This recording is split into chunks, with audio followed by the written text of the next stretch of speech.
ఈరోజు ఈసీ కూడా అడుగుతా ఉన్నాం, నిజంగా మీరు ఇంపార్షియల్ గా అయితే అవన్నీ కూడా రీపోలింగ్ పెట్టండి. అవన్నీ కూడా నిజంగా రిగ్గింగ్ చేయలేదంటే, అంటే బూతుల బాగా కొట్టేస్తే మాత్రం ఏం పర్లేదు, ఓట్లున్నాయి, రిగ్గింగ్ చేసినా పర్లేదు, పోలీస్ అధికారులను పెట్టుకుని రిగ్గింగ్ చేసుకున్నామంటే వాస్తవం కాదని అడుగుతాం. ఈ రోజు ఎక్కడో కొన్ని ఫోటోలు తీసుకొచ్చి ఎమ్మెల్యే గారితో సీఐలు ఉన్నారు కాబట్టి మార్చారు. ఎమ్మెల్యేతో సీఆర్ 1 సంవత్సరం క్రితం ఉన్నది, నువ్వు ఎలక్షన్ అయిన 2 రోజుల ముందు మారుస్తారా? కరెక్ట్ గా కేవలం 2 రోజుల ముందు వాళ్ళ సామాజిక వర్గానికి సంబంధించిన సీఎల్ తీసుకొచ్చుకుంటారా? దీని అంతా ప్రీ ప్లాన్డ్ కాదా? ఇదంతా ఆర్గనైజ్డ్ కాదా? ఒక ఎమ్మెల్యే అభ్యర్థికి ఫోన్ చేసి ఇక్కడ జరుగుతుందని చెప్తాను, ఎస్పీ ఎక్కడ స్పందించాడు? కనీసం ఫోన్లు ఎత్తాడా? ఈరోజు అన్ని దగ్గర ఊర్ల మీద పడి దాడులు చేశారు, ఎస్సీ ఎస్టీల మీద, బీసీల మీద. అవన్నీ కప్పిపోసాయి. ఈరోజు ఎలక్షన్ కమిషన్ ఒకటి అడుగుతున్నాం, అన్ని వదలండి. పోలింగ్ జరిగిన పద్ధతి సార్ అన్ని కూడా వీడియోస్ ఉన్నాయి కదా మీ దగ్గర, వెబ్కాస్టింగ్ జరిగి. అసలు ఇది ఒకటి మీరు రిలీజ్ చేశారా వీడియో, లేదా ఎవరైనా దొంగతనంగా రిలీజ్ చేశారా? దొంగతనంగా రిలీజ్ చేస్తే ఎవరు చేశారు? వాళ్ళ మీద ఏమైనా యాక్షన్ తీసుకున్నారా? కొరవ ఎందుకు రిలీజ్ చేయలేదు? అన్ని కూడా 9కి సంబంధించిన ఈవీఎంలు కూడా రిలీజ్ చేయాల్సిన అవసరం ఎంతో ఉంది కదా, బూత్ అన్ని కూడా టీవీలకి, వీటి మీద కూడా మీరు యాక్షన్ రిలీజ్ చేయాల్సిన అవసరం ఉంది కదా. సెంట్రల్ ఎలక్షన్ కమిషన్ వాటి మీద కూడా తీసుకొని రాయాల్సిన పరిస్థితి ఉంది కదా అని అడుగుతా ఉన్నా. కాబట్టి ఇట్లన్నిటి మీద ఎలక్షన్ కమిషన్ నిజంగా ఈ రోజు అడిగితే ఖచ్చితంగా వాళ్ళు పార్షాలిటీ చూపిస్తా ఉన్నారు. ఈ రోజు కూడా తెలుగుదేశం పార్టీ ఒత్తాసుగానే పలుకుతా ఉన్నారు. వాళ్ళ పద్ధతి కానీ వాళ్ళ తీరు కానీ చూస్తా ఉంటే. మా పల్నాడు డిస్ట్రిక్ట్ పోలీస్ ఇక్కడ నరసరావుపేటలో ఒక రూట్ మార్చ్ చేయడం జరిగింది. దాని తర్వాత పోలీస్కి బ్రీఫ్ కూడా చేయడం జరిగింది. ఇప్పుడు Palnadu district the actually image కొంచెం ఖరాబ్ ఉంది. బికాజ్ మీ అందరికీ తెలుసు, recently election polling day and polling తర్వాత పల్నాడు డిస్ట్రిక్ట్లో పర్టికులర్లీ నరసరావుపేట్, మాచర్ల ఇట్లాంటి ప్లేసెస్లో చాలా పెద్ద పెద్ద ఇన్సిడెంట్స్ జరిగినాయి. చాలా లా అండ్ ఆర్డర్ బ్రేక్ డౌన్ అయింది. అప్పుడు దానికి ఎలక్షన్ కమిషన్ కూడా చాలా సీరియస్గా తీసుకోవడం జరిగింది. అండ్ దాని తర్వాత చాలా యాక్షన్స్ కూడా తీసుకోవడం జరిగింది. సో అది ఒక పెద్ద పరిస్థితి లాగా డెవలప్ అయింది. అండ్ ఇప్పుడు మన కొత్త టీం ఇప్పుడు వచ్చింది ఇక్కడ. And we are very serious. మనం సీరియస్గా ఇప్పుడు law and order total restore ఎట్లా చేయాలి, ఏం ఇబ్బంది లేకుండా ఒక కామన్ మ్యాన్ ది లైఫ్ ఎట్లా డిస్టర్బ్ చేయకుండా ప్రాపర్గా నడిపించాలి. That is our main goal.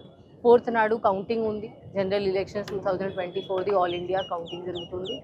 ఆ కౌంటింగ్ పీస్ఫుల్గా జరగాలి. కౌంటింగ్లో ఏ ఇబ్బంది లేకుండా, దాని తర్వాత కౌంటింగ్ తర్వాత అండ్ కౌంటింగ్ డ్యూరింగ్ ఆల్సో మన డిస్ట్రిక్ట్లో ఎక్కడైనా ఏమీ లా అండ్ ఆర్డర్ జరగకుండా చూడటం, అది నా ఫస్ట్ గోల్ ఉంది. సో దాని మీద మనం ఫోకస్ చేసి చాలా ప్లానింగ్ కూడా చేయడం జరిగింది. మీ అందరికీ చెప్పడానికి ఇది నేను చెప్తున్నాను. ఫస్ట్ నుంచి మనం సెక్షన్ 144 ఫస్ట్ ఈవినింగ్ నుంచి మనం చాలా గట్టిగా ఎన్ఫోర్స్ చేస్తాము. అప్పుడు ఎట్లాంటి వైలేషన్ మనం యాక్సెప్ట్ చేయము, పర్టికులర్లీ ఈ Narasaraopet town and all town ఏరియాస్లో.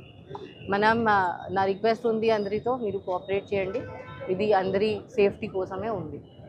అండ్ నా మెసేజ్ ఏముంది అందరికీ, పబ్లిక్ కోసం, దట్ ఏం లా అండ్ ఆర్డర్ ఇష్యూస్ ఇంత క్రైమ్స్లో పార్టిసిపేట్ చేయకండి.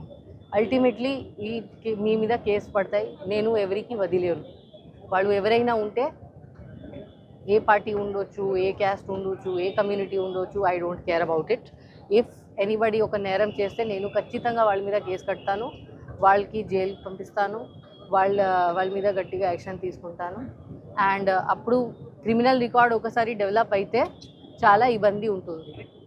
అందరి దగ్గర అది కెపాసిటీ ఉండదు క్వాష్ కోసం ఫైల్ చేయడానికి, యాంటిసిపేటరీ బెయిల్ కోసం ఫైల్ చేయడానికి. అల్టిమేట్లీ మీరు ఇన్వాల్వ్ అయితే ఒక కేసులో మీ జీవనం నాశనం లాగానే అవుతుంది. ఒకసారి ఇట్లాంటి కేసెస్, పొలిటికల్ రైటింగ్ కేసెస్లో మనం ఈవెన్ సింగిల్ కేసులో కూడా రౌడీ షీట్ ఓపెన్ చేయొచ్చు. సో రౌడీ షీట్ ఓపెన్ చేస్తే మీరు ఒక రౌడీ అవుతారు.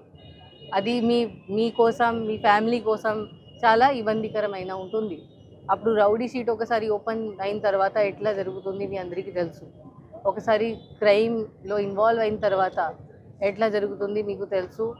ఎక్కడ ఫర్దర్ స్టడీస్ కోసం వెళ్ళాలి, అది కూడా మీకు స్కోప్ రాదు, ఎవరు వీసా రాదు, ఇవ్వరు. ఫారెన్ కంట్రీ వెళ్ళాలంటే అప్పుడు చుట్టుపక్కల తిరగాలి ఆ కేసు ఫినిష్ అయిన వరకు. దాని తర్వాత ఎక్కడ జాబ్ వెరిఫికేషన్లో కూడా ఇట్లాంటి ఇష్యూస్ వస్తాయి. అప్పుడు ప్రతిసారి ఎవరు ఒక పర్సన్ ఎవరు క్రైమ్లో ఇన్వాల్వ్ అయిన పర్సన్కి ఎవరు జాబ్ ఇవ్వరు, నేను కూడా జాబ్ ఇవ్వరు. సో అట్లాంటి పరిస్థితి వస్తుంది. ఇప్పుడు మనం ఆల్రెడీ నేను చెప్పాను 1200 పర్సన్స్ కి అరెస్ట్ చేయడం జరిగింది. ఆల్ 1200